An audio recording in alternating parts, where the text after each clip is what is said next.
Good morning, my dears. Today I'll tell some more aspects of squint. I share now.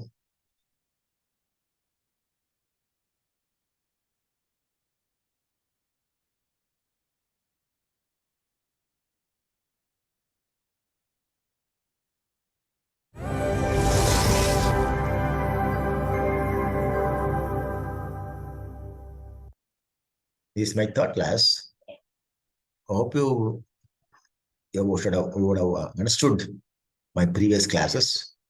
Now this is my third class. Today I'll tell you something about some revision as well as some more aspects. I'll told you about the classification of squint.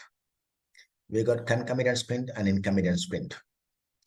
Concomitant means the mainly sensory pathway problem. Problem is where? Starting from your refractive errors, from glasses.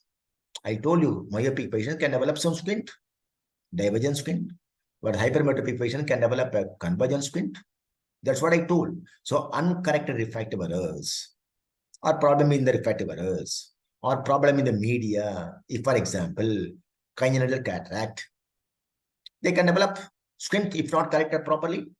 Similarly, a problem in the retina, for example, retinoblastoma is there involving macula.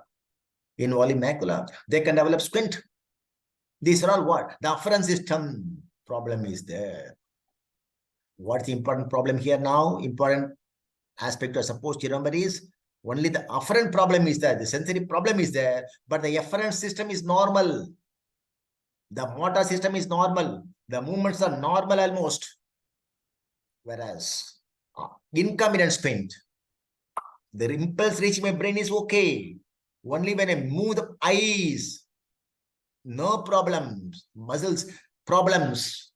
The muscle is not moving properly. I develop squint. What do you mean by here? Only in an concomitant squint, when the paralyzed muscle comes into play, comes to work, that time the squint is coming out more. Whereas in other movements, squint may or may not be there. That is different. But usually, when the paralyzed muscle coming into play, you will have more squint. Whereas in concomitant squint is always there. He's having squint. Please remember, I told you, tropia. This is what I'm talking about the manifest squint. The squint is there. Movements are there. Movement, in all movements, the squint will be same almost. Whatever the angle of deviation is there, the squint angle remains almost the same for the patient, almost. It's not a rule, but almost same for all the movements. Whereas the concomitant squint, the angle of squint, whatever the degrees of squint is there. Suppose I'm having 15 degrees or deviation is there in the primary center position. When I move the parallax coming to play, the deviation will more. The deviation will become more.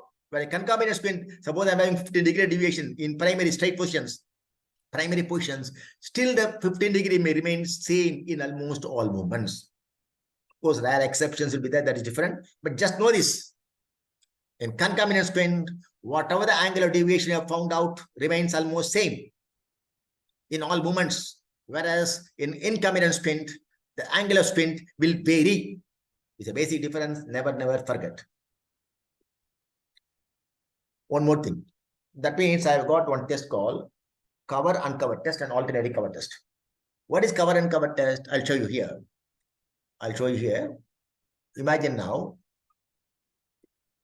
See now, this a patient has got, okay. This patient has got right eye deviated inwards.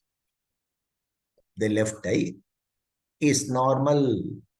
Now I'm covering the left eye. What happens now? The right eye is moving from inside to outside and comes up straight. What do you mean by that? The eyeball is deviating from the nose side, inner side, towards outside, to the center. What do you mean by that? It is patient is having esotropia. Manifest squint is there. Eso means towards the nose, this side, same side. Deviation is there, like this. So it means esotropia is there. That means when you cover. Okay, now we see now is having exotropia. Exotropia is there. Now the right eye, I cover the left eye, the right eye becomes straight. You want to know? After this, just know this. Forget about these pictures. Forget about all these pictures. Just know this. Imagine like this. By chance, in this case, by chance, this cover is there, the eye has become straight. When I remove the cover, when I remove the cover, that's called uncover. When I remove the cover, by chance, the eye goes back to again the same position. The right eye. The left eye becomes straight again. That means what? Patient has got right eye is deviated inwards. Once you cover the left eye, right eye becomes normal. When I uncover, the right eye goes back to original squinting positions. This is called uniocular squint or unilateral squint. Unilateral squint. That means the squinting eye has got vision is somewhat reduced compared to the normal eye. Normal eye in squint, we call it as sound eye. In this case, now you see. Here, the right eye is deviated outwards. I cover the left eye, right eye becomes straight. Now we see, I uncovered, I remove the cover. See now the right eye which take up fixation initially after covering the left eye, it becomes straight. It remains same, whereas the left eye is deviated the outwards. Follow. Again, I see now. I cover the right eye, left eye becomes normal. I uncover. You see, what do you mean by that? The right eye deviation is there initially. When I cover the left eye, right eye takes a fixation. When I uncover, the right eye remains in a squint, normal eye, normal positions, whereas the left eye goes for squinting. That means what? You can see now, right eye squint one picture, left eye squint in another picture. What do you mean by that? Here, both eyes will have almost equal vision. Then only can have this. This is called alternating squint. This is called alternating squint. Original I told you about, one squint is called cover and cover test can be used for what for? One, I can use it to find out. What type of squint. Is it esotropia or exotropia?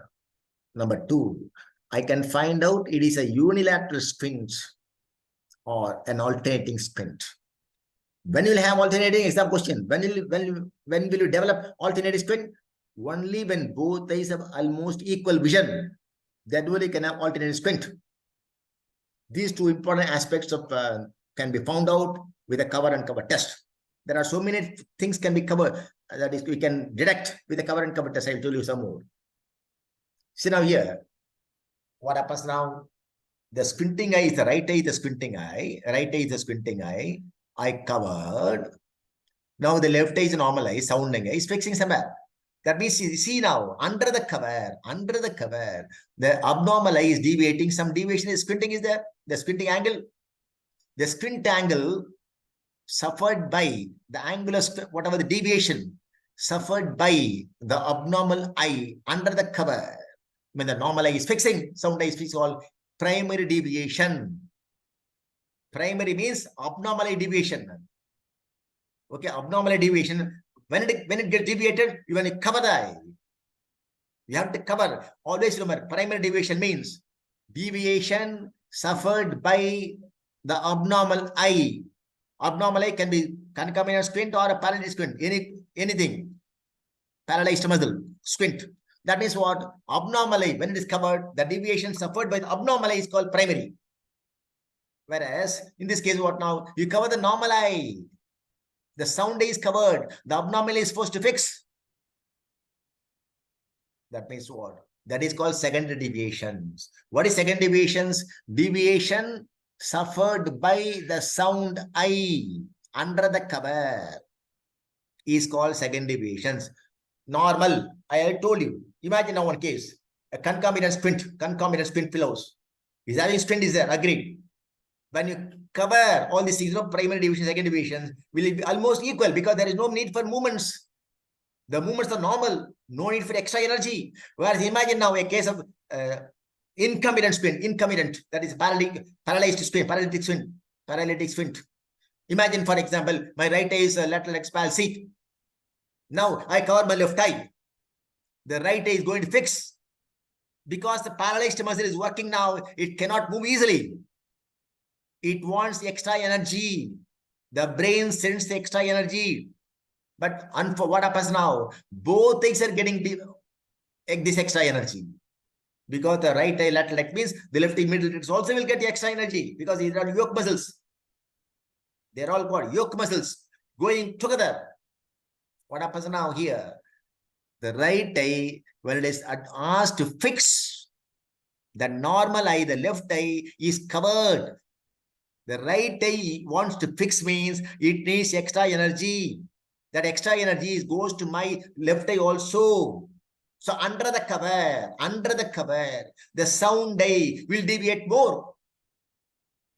That is called secondary deviations. What the difference now? In concomitant squint follows, where the sensory system is a problem is there. It doesn't require extra energy for movements and all. The deviation of primary and secondary are almost equal. Whereas in a case of incombinant squint, that means when the paralyzed muscle coming into play, it needs extra energy. The extra energy goes to my normal sound eye also. It will be deviating more. That is called second deviation is more than primary. So simple things what? Concomitant squint patients, primary and second deviations are equal. In a incombinant squint, the secondary is more than primary. Now we'll ask you one question. Doctor, can you tell me in which case you can have primary, that is abnormally deviating more? Abnormal, that means what? Abnormally squinting eye is deviating more. Your answer is, sir, abnormally deviates more means the muscle is not paralyzed. It's working more. Then only they can move easily when it's covered. Understand now? That means when it's covered, the primary deviation will be more because the spasm is there, the muscles. That is called spastic squint. It's called a spastic squint. Spastic squint. For example, spasm of muscle. In a case of epilepsy, it's called this. That's called as kinetic squint. So primary deviation is more than secondary. That's the only one thing can tell. But nobody normally, we don't ask. But by chance you are asked. You are supposed to know this. Very simple is what? Concomitant squint follows primary segmentation more equal. Whereas a incombinant or a parallel squint, incombinant squint, the sound eye second deviation is more than primary. In a spastic squint, the kinetic squint, the primary is more than secondary. But there are more other uses of cover and cover test also. I just make a note so that I can, in future, I can tell you. Cover and cover test can also be used to find out. I only told now primary deviation, second deviations. I told you what type of squint is there. Unilateral squint or alternative squint. I told you. And what type of squint, exotropia, esotropia, I can find out. Just know this. But other things you can find out with cover and cover test. One, in future I will tell you. You can differentiate, just note down, you can differentiate, okay, eccentric fixations from abnormal delta correspondence. Just note down, when you take this chapter, you can understand.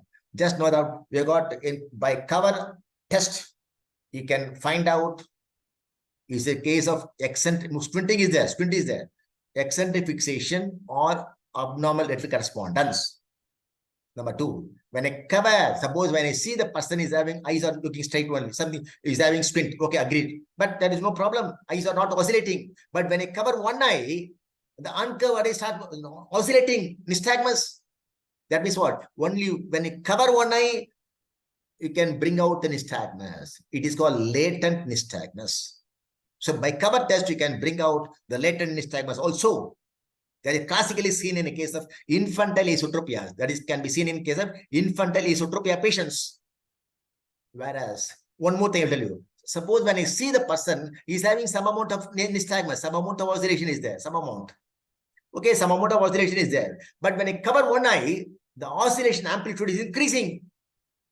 So when I see he's having oscillation called manifest nystagmus. He's already nystagmus manifesting. So now when you cover the one eye, nystagmus amplitude is increasing. That means some amount of latent part also is there inside. It is moving, manifesting. When I cover, oscillation become more. That means what latent part is also there. That is called manifest latent nystagmus. Never forget, nystagmus, you can find out by cover test. I can bring out the nystagmus if it is there, latent. Some nystagmus there, already nystagmus is there. When I cover one eye, the nystagmus amplitude is increasing. That means what? Manifest is there plus some latent component. It's called manifest latent nystagmus. So cover, you can do that cover test. You can use to find out latent nystagmus, or you can use to find out manifest latent. One more thing is that in infantile esotropia itself, when I cover one eye, in infantile esotropias, the eye under the cover will deviate up and extort. When I uncover, the eye will come down. That means what? Eye is going up and coming down. But please remember, when it's coming down, the other eye is not moving. You know Hering's law. You know that equal innervation is there. When the eyeball has to come down, means other eye also has to go down. But this is not happening in this case. When in an infantile esotropia case, when you cover one eye, under the cover, the eye will deviate up. When I uncover, the eye will come down, but the other eye is not moving down. That means this case, this patient is not respecting the Hering's law. That is called dissociated vertical deviation, called dissociated vertical deviations, DVD. These are the various aspects of cover and cover test. Very simple things. And the cover and cover test, common exam questions. By doing cover test, you can find out all the and uncover test I told you. What is the alternate cover test? See now, I want to break the fusion rapidly. I cover one about 3 or 4 seconds, then bring it here, this keeps on moving. Alternate cover test, usually to find out whether you have a latent squint or not. To bring out the forias, you rapidly break the fusion. You can bring out the forias easily. And also you can tell which eye is dominating. That also you can find out. The total amount of squint also you can find out. Just know this. Cover and cover test. Never forget. Very simple now.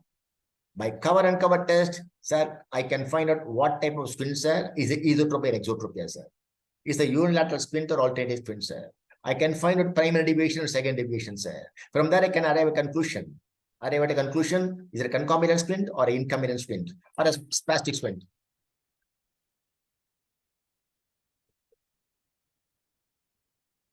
So there are so many things in cover and cover test. You can find out DVD, everything you can find out. So these are all the classical things as far as cover and cover test is concerned. Next class, I will come with some other topics in the squint itself. How to find out angular deviations, how to use a prism bar cover test. Everything I can tell you in future classes. Thank you very much. Hope you understood something today's class.